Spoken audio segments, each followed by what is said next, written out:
ನಾನು ಮೂಲಂಗಿ ಚಟ್ನಿ ಮಾಡ್ತಾಯಿದ್ದೀನಿ. ಮೂಲಂಗಿ ಚಟ್ನಿಗೆ ಒಂದು 5-6 ಮೂಲಂಗಿ ತೊಗೊಂಡಿದ್ದೀನಿ. ಒಂದು 7-8 ಬೆಳ್ಳುಳ್ಳಿ ಹೆಸಳು ತೊಗೊಂಡಿದ್ದೀನಿ. ಮತ್ತು ಒಂದು ಅನಾನಸು, ಒಂದೆರಡು ಮರಾಠ ಮಗು, ಒಂದು 1/4 ಇಂಚ್, ಒಂದು ಅರ್ಧ ಇಂಚಷ್ಟು ಚಕ್ಕೆ, ಒಂದು 4 ಲವಂಗ, ಸ್ವಲ್ಪ ಕೊತ್ತಂಬರಿ ಸೊಪ್ಪು, ಒಂದು 4-5 ಹಸಿರು ಮೆಣಸಿನ್ಕಾಯಿ, ಕರಿಬೇವಿನ ಸೊಪ್ಪು. ಈಗ ಒಂದು ಬಾಣಲಿ ಕಾಯಕ್ಕೆ ಇಟ್ಟಿದ್ದೀನಿ. ಅದಕ್ಕೀಗ ಇದನ್ನೆಲ್ಲ ಇಟ್ಕೊಂಡಿದ್ದೀವಲ್ವ ಮೂಲಂಗಿ ಎಲ್ಲನೂ, ಅದೊಂದು 2-3 ಸ್ಪೂನಷ್ಟು ಎಣ್ಣೆ ಹಾಕಿದ್ದೀನಿ. ಈ ಮೂಲಂಗಿನ ಅದಕ್ಕೆ ಹಾಕ್ತಾಯಿದ್ದೀನಿ. ಅದನ್ನೊಂದು 5 ನಿಮಿಷ ಫ್ರೈ ಮಾಡಿ, ಹಸಿ ಅಂಶ ಎಲ್ಲ, ನೀರಿನಂಶ ಎಲ್ಲ ಚೆನ್ನಾಗಿ ಫ್ರೈ ಆಗಬೇಕು.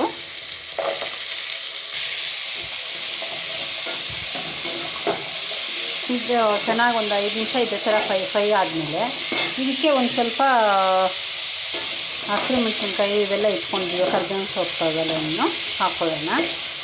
ಇದು ಚಪಾತಿ, ರೊಟ್ಟಿಗೆ, ಅಕ್ಕಿ ರೊಟ್ಟಿಗಂತೂ ಸೂಪರ್ ಕಾಂಬಿನೇಷನ್ನು, ತುಂಬ ಚೆನ್ನಾಗಿರುತ್ತೆ. ಮತ್ತು ಹೆಲ್ತ್ಗೂ ಕೂಡ ಒಳ್ಳೆಯದು. ಮಕ್ಕಳು ಯಾರು ಮೂಲಂಗಿ ಅಂದರೆ ಒಂಥರ ಸ್ಮೆಲ್ ಇರುತ್ತೆ, ಬೇಡ ಅಂತಾರಲ್ವ ಮಕ್ಕಳು, ಅವರೂ ಇಷ್ಟಪಟ್ಟು ತಿಂತಾರೆ.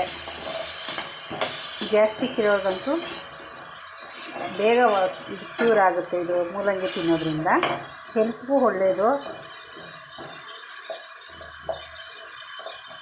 ನೋಡಿ, ಒಂದು 2 ಮಿನಿಟ್ಸ್ ಫ್ರೈ ಆದಮೇಲೆ ಇದನ್ನು ಒಂದು ಕಡೆಗೆ ಎತ್ತಿಟ್ಕೊಳ್ಳೋಣ. ನೋಡಿ, ಎಲ್ಲ ಫ್ರೈ ಆಗಿದೆ, ಎಲ್ಲ ಕಲರೆಲ್ಲ ಚೇಂಜ್ ಆಗಿದೆ ನೋಡಿ. ಈಗ ಇದನ್ನೆಲ್ಲ ಒಂದು ಪ್ಲೇಟ್ಗೆ ಎತ್ತಿಟ್ಕೊಳ್ಳೋಣ.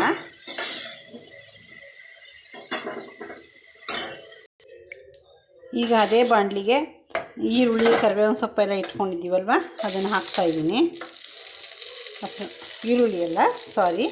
ಕರಿಬೇವಿನ ಸೊಪ್ಪು, ಒಂದು 5 ಮೆಣಸಿನ್ಕಾಯಿ, ಒಂದು 4-5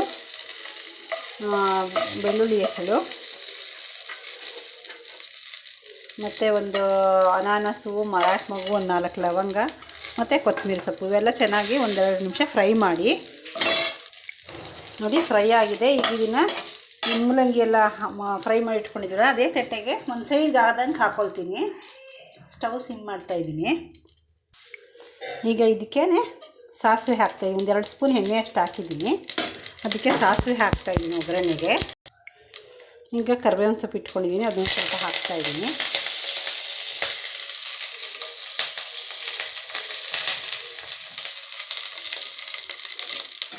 ಈಗ ಮೂಲಂಗಿನ ಫ್ರೈ ಮಾಡಿ ಇಟ್ಕೊಂಡಿದ್ದೀವಲ್ಲ, ಅದರಲ್ಲಿ ಅರ್ಧ ಹಾಕ್ಕೊಳ್ತೀನಿ. ಇದಕ್ಕೆ ಒಂದು ಸ್ವಲ್ಪ, ಜಾಸ್ತಿ ಇಲ್ಲ, ಒಂದು 2 ಅನ್ನದ ಕೈನಷ್ಟು ಹಾಕ್ಕೊಳ್ತಾ ಇದ್ದೀನಿ. ಒಂದು 8-10 ನೋಡಿ, ಇಷ್ಟು ಹಾಕ್ಕೊಂಡಿದ್ದೀನಿ. ಈಗ ಒಂದು ಸ್ವಲ್ಪ ಅರಿಶಿನ ಹಾಕ್ತೀನಿ. ಇದಕ್ಕೆ ನೀರು ಹಾಕ್ತೇನೆ. ಫಸ್ಟು ಹಾಗೆ ಡ್ರೈಯಾಗೆ ಮಿಕ್ಸಿ ಮಾಡಿ. ನೋಡಿ, ಮಿಕ್ಸಿ ಆಗಿದೆ. ಈಗ ಇದನ್ನ ಫ್ರೈ ಮಾಡಿ ಇಟ್ಟಿದ್ದೀವಲ್ವ, ಇದಕ್ಕೆ ಹಾಕ್ತಾಯಿದ್ದೀನಿ. ಜಾಸ್ತಿ ನೀರು ಹಾಕ್ಕೊಂಡ್ರೆ ಚೆನ್ನಾಗಿರಲ್ಲ, ಮುದ್ದೆನೂ ತಿನ್ಬೋದು, ಚೆನ್ನಾಗಿರುತ್ತೆ. ಇದಕ್ಕೆ ನೋಡಿ, ಜಾಸ್ತಿ ನೀರು ಹಾಕ್ಬಿಡಿ. ಈ ಜಾರಲ್ಲಿ ಒಂದು ಅರ್ಧ ಲೋಟದಷ್ಟು ನೀರು ಹಾಕ್ಬಿಟ್ಟು ಅದಕ್ಕೆ ಹಾಕೋಣ.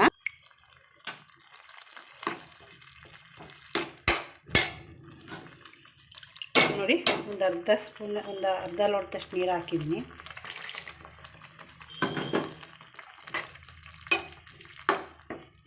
ಹೀಗೆ ರುಚಿಗೆ ತಕ್ಕಷ್ಟು ಉಪ್ಪು ಹಾಕ್ತೀನಿ. ನೋಡಿ, ಕುದೀತಾ ಇದೆಯಲ್ವ. ಈಗ ನಿಮ್ಗೆ ಎಷ್ಟು ಬೇಕು ನೋಡಿಕೊಂಡು ಉಪ್ಪು ಹಾಕ್ಕೊಳ್ಳಿ.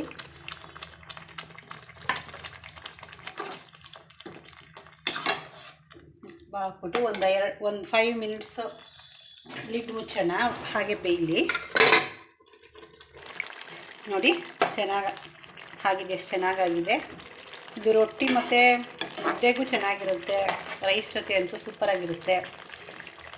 ಅಕ್ಕಿ ರೊಟ್ಟಿ, ಚಪಾತಿಗೆಲ್ಲ ಚೆನ್ನಾಗಿರುತ್ತೆ. ಒಂದು ಸಲ ಟ್ರೈ ಮಾಡಿ ನೋಡಿ. ಲೈಕ್ ಮಾಡಿ, ಶೇರ್ ಮಾಡಿ, ಸಬ್ಸ್ಕ್ರೈಬ್ ಮಾಡಿ. ನೋಡಿ, ಒಂದು ಸರ್ವಿಂಗ್ ಬೌಲ್ಗೆ ಹಾಕ್ತಾಯಿದ್ದೀನಿ.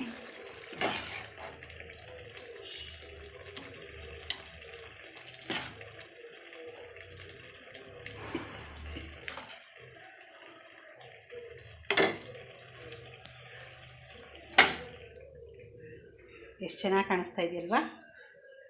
Thank you for watching.